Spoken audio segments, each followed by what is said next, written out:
Hey guys, it's Kaz here, aka Cats and Camera, and today is day 6 of the 7 Days of Top 7 challenge, which was created by Book Rose, so I'll leave her original video down below.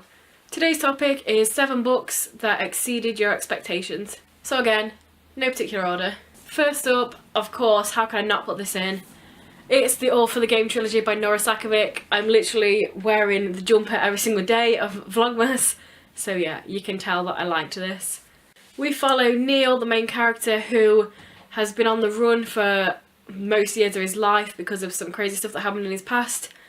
And because of this, he changes his identity constantly and has to change his name and dye his hair and go to different schools.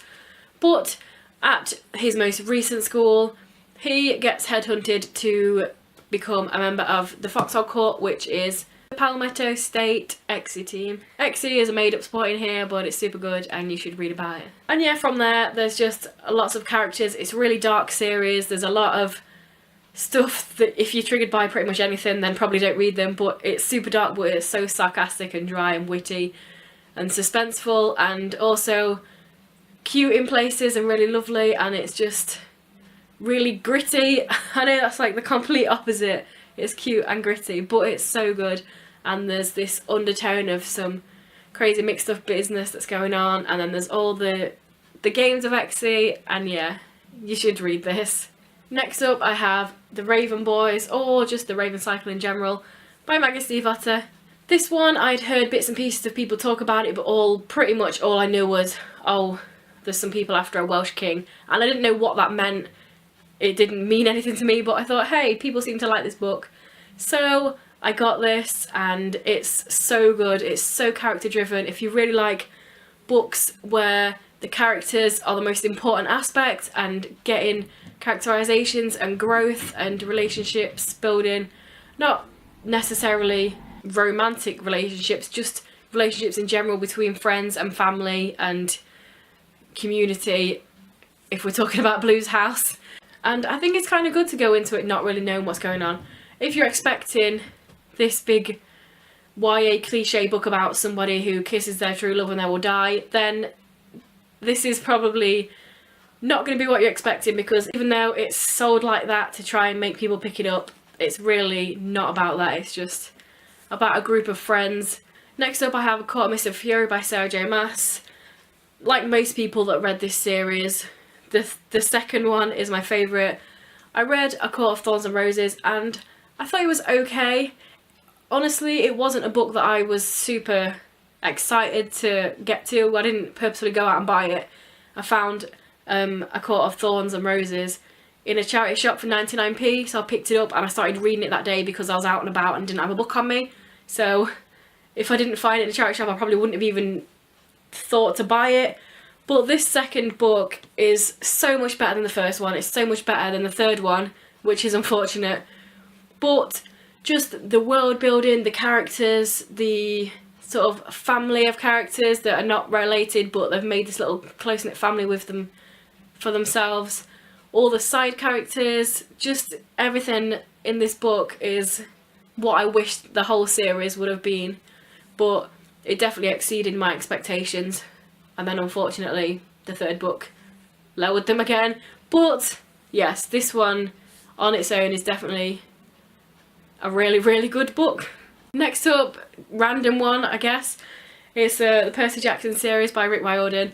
I only read these last year. I know they're a big thing of people, like their childhood and stuff, but I never read them as a child and I picked them up last year and just completely flew through the series. I read one and then like straight away picked the next one up and read a couple in the same day. I read all of these in a short amount of time and it was such a good series. It was so action-packed and the characters were great.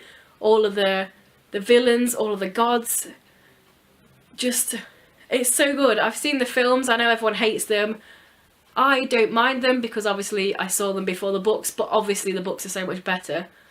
So because I'd seen the film, I had sort of a vague understanding of what it was about, but there's so much more in these books than there is in the films, and yeah, I loved the fact that it wasn't just trying to be romancy straight away like the film was trying to be between Percy and Annabeth. It was a friendship, and yes, it's just a really good middle grade series that you can just fly through and will just completely enjoy. Next up we have Half Bad by Sally Green. This is actually the perfect example of exceeding my expectations, because I was legit considering just putting it down and not carrying it on.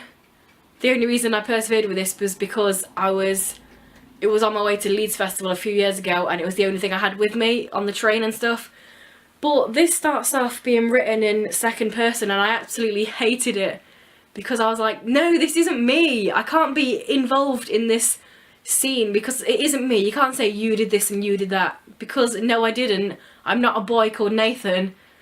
And I was getting so annoyed at it, but I carried on reading because I had nothing else to do. And luckily, it gets past those. And even more luckily, obviously she must have got some more backlash of that, or decided herself that it was lame, because with the second book there's less of the second person, and the third book there's hardly any second person, so I think she realised that that wasn't doing any favours for the book. But this series, I would say, is one of my favourite series, and I genuinely was hating it when I first started reading it and would maybe have put it down. I'm not really a DNFer sort of person, but I really felt like I just couldn't read it because of the second person. So as I said, this follows Nathan, who is a witch. In this sort of world there's white witches and black witches. Whites are good and blacks are bad, and Nathan is half bad because he has his mum was a white witch and his dad was a black witch, and there's a lot of harsh stuff that happens to Nathan throughout this series. It's so harsh the way he's treated, just because he's got a bit of bad in him.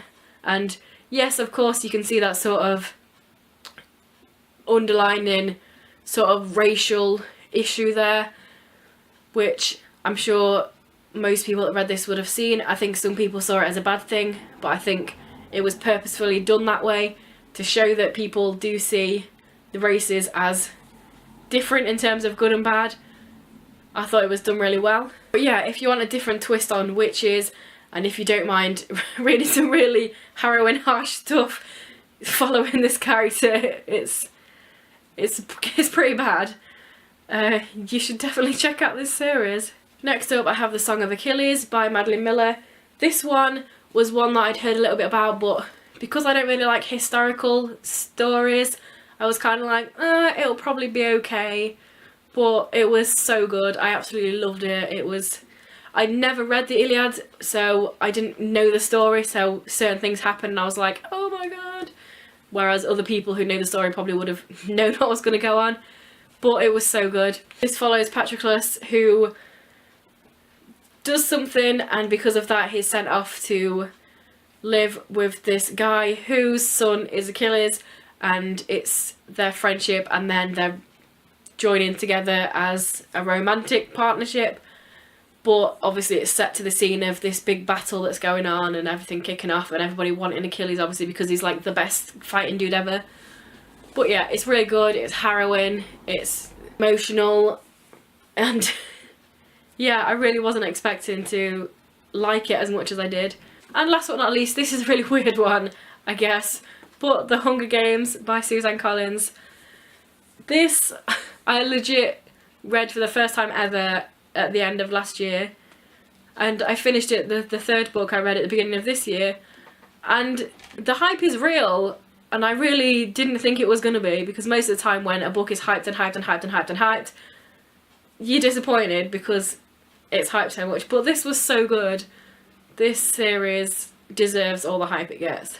I loved the characters, I loved the whole games aspect of it and everything that was going on, all the intricateness, and also I love the fact that even though this series is so massive and those films are massive, I wasn't spoiled for it. I didn't know all the stuff that was going on. I don't know how I managed that in life, because how does everybody not know everything about it? But I actually managed to get through this many years and not know what was going on. So I think that definitely heightened my experience of how good this book was.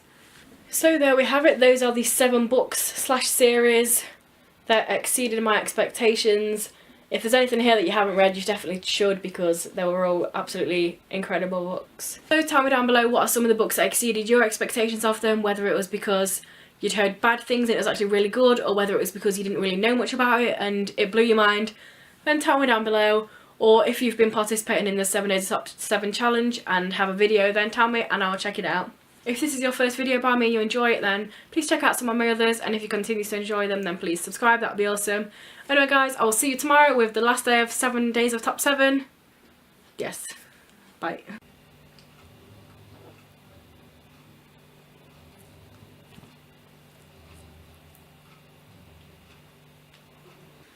What are you even fighting?